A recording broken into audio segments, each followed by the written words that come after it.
मेरी सुबह का आगाज़ होता है नमाज़ फ़जर से।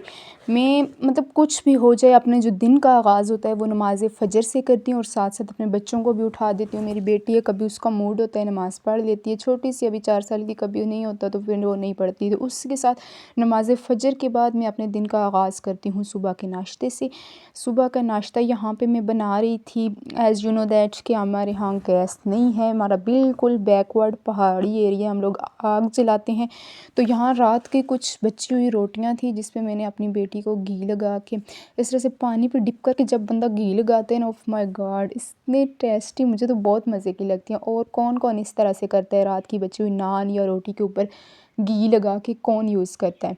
कमेंट में ज़रूर बताइए कि क्योंकि हम होम मेकर्स का तो काम ही यही है ना, बचत के तरीके ढूंढना। तो मेरी कोशिश यही होती है, जहाँ तक कोई भी बची हुई चीज़ हो उसको मैं किसी ना किसी तरह से यूज़ करती रहती हूँ। कोई सालन बचा हुआ हो उसको भी मैं यूज़ किसी ना किसी तरह से कर देती हूँ, पराठे वगैरह बना के बेटी को किसी ना किसी तरह लंच में दे देती हूँ। यहाँ मैं आपसे कुछ टिप्स शेयर करूँगी कि ससुराल व अगर आप लोगों ने खुश रहना है, ससुराल वालों के दिल में जगह बनानी है, तो कुछ टिप्स दूँगी कि ये काम आप बिल्कुल मत करें। नंबर 1 पॉइंट है कि कभी भी शोर की बात जो आप और शोर के दरमियान कमरे में होती है, वो कभी भी कमरे से बाहर नहीं निकलनी चाहिए। आज आपके शोर ने फ़लाँ गिफ्ट आपको दिया, फ़लाँ राज़ की बात कही, फ़लाँ जगह आप लोगों ने जाना है, आज हमारी इस बात पे बहस हुई थी, लड़ाई हुई थी, मतलब किसी भी किस्म की कोई भी बात जो आप और आपके पार्टनर के दरमियान में होती है, कभी भी बाहर निकल के, चाहे वो नंद है, चाहे वो सास है, जितना ही आप लोगों का अच्छा और दोस्ताना रिलेशनशिप हो उनके साथ, कभी भी नहीं बताना। क्योंकि आप लोगों को पता है वक्त बदलते देर नहीं लगती।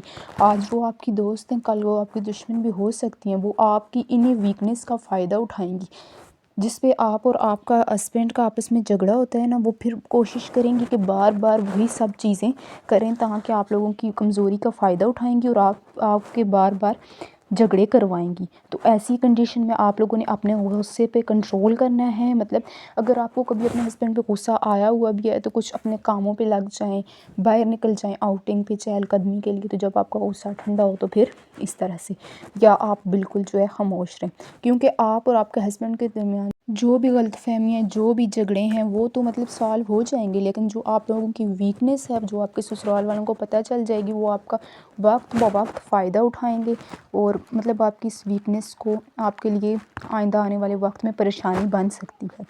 नेक्स्ट पॉइंट है, अगर आप लोगों को कुछ फ्यूचर प्लानिंग हो, कोई बात आपने मनवानी हो, आपने कहीं जाना हो, कुछ करना हो, मतलब अपने हस्बैंड से बात किए बगैर आप पहले किसी से भी ना डिस्कस करें उस बात को। क्योंकि हो सकता है कि आप किसी से वो बात जिससे डिस्कस करेंगी, उसमें से 3 में से 2 लोग खुश होंगे, 1 खुश ना हो। तो वो पहले ही आपके हस्बैंड के ध्यान में उसके मतलब गलतफ़हमियाँ बनाएगा।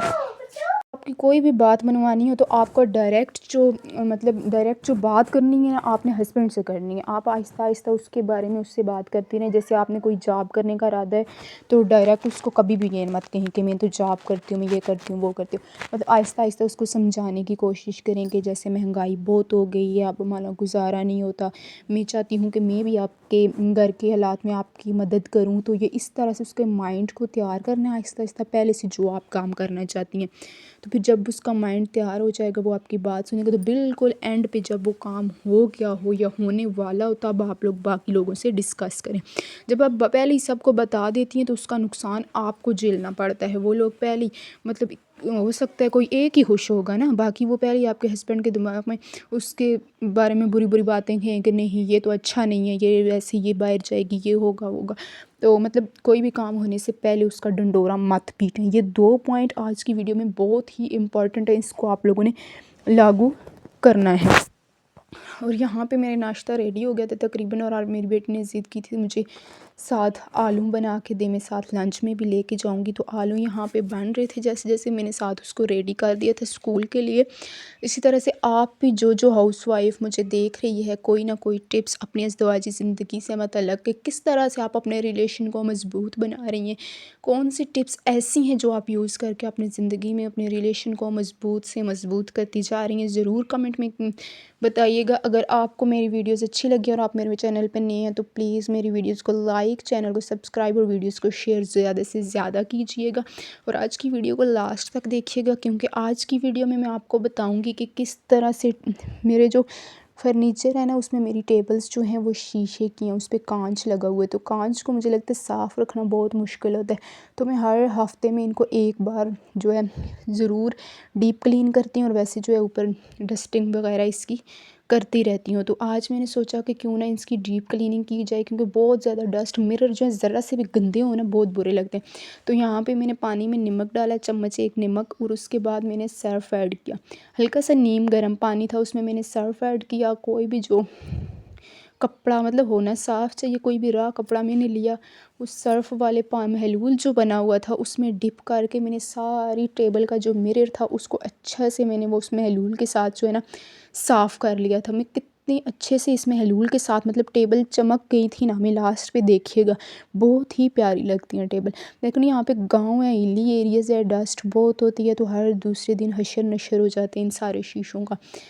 तो यहाँ पे मैं कर रही थी साफ़ अपने टेबल, तो साथ साथ मैंने रूम की भी जो डीप क्लीनिंग कर ली थी। जैसी टेबल यहाँ पे मैंने धो के धूप पे रख दिए थे सूखने के लिए, उसके बाद मैंने जाके रूम की डीप क्लीनिंग की थी। यहाँ पे चेक करें ना ज़रा, कितने मिरर जो है ना बहुत ही ज़्यादा चमक गए थे। जैसे ही मैं टेबल जिस दिन इस तरह डीप क्लीन करती हूँ ना, मेरे कमरे की लुक ही चेंज हो जाती है, ऐसी चमक दमक कमरे में हो जाती है।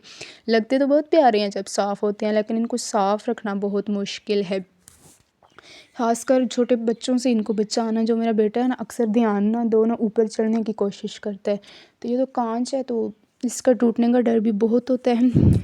यहाँ पे देखें, मैंने सर्फ़ वाले महलूल को पानी के साथ उतार रही हूँ। आप लोगों को कैसी लगी मेरी ये टिप, आप लोगों ने ज़रूर अप्लाई करनी है अगर आप लोगों के भी टेबल इसी तरह के हैं। ये टिप अप्लाई करके आप लोगों ने मुझे रिज़ल्ट बताने हैं कि किस तरह के रिज़ल्ट थे। यहाँ पे मेरी टेबल हो गई थी तकरीबन साफ़। साथ साथ ही मैंने यहाँ पे रूम की क्लीनिंग स्टार्ट कर दी थी, क्योंकि जिस दिन टेबल मैं बाहर निकालती हूँ ना रूम को, फिर अच्छे से क्लीन कर देती हूँ, क्योंकि इस तरह से सही कोने कुदरे में से गंद को निकालना ईजी हो जाता है। जहाँ पे टेबल रख दी है मैंने सूखने के लिए, इतनी देर में करूँगी रूम की क्लीनिंग। रूम से मैंने झाड़ू वगैरह सही से लगा लिया था, और साथ ही साथ मैंने पोछे वगैरह भी लगा दिए थे, क्योंकि जब टेबल निकलती है ना कोने कोने में पोछा लगाना जो है आसान हो जाता है।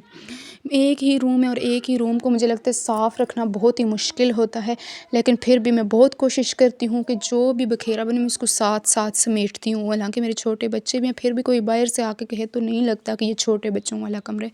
मैं बहुत कोशिश करती हूँ अपने रूम को साफ़ रखने की। मुझे लगता है हर ही हाउस वाइफ की यही कोशिश होती है, जहाँ वो रहती है उसको बहुत ही संवारे सजाए और प्यारा करके रखे, प्यारा करके। ये यहाँ पे मैंने मोप लगा रही थी, और मेरा बेटा जो है बार बार मुझसे मांग रहा था कि मम्मा मुझे दो, मैं लगाऊं, क्योंकि अभी वो 2.5 साल का है ना, तो उसकी कोशिश होती है जो काम मम्मा करे मैं करूं। कभी वो झाड़ू लगाने लग जाता है, कभी वो पोछा लगाने लग जाता है, तो मैं कोशिश करती हूँ उसको पानी से दूर रखूँ, क्योंकि ये अभी सर्दी का मौसम है ना।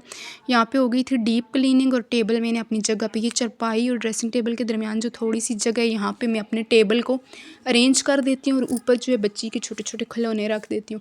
यहाँ पे रख के मैं जैसे इधर उधर होती है ना, मेरा बेटा उठा के सारे नीचे फेंक देता है, तो फिर मेरा पूरा दिन यही काम होता है, इनको उठा के जगह पे रखना और संभाल।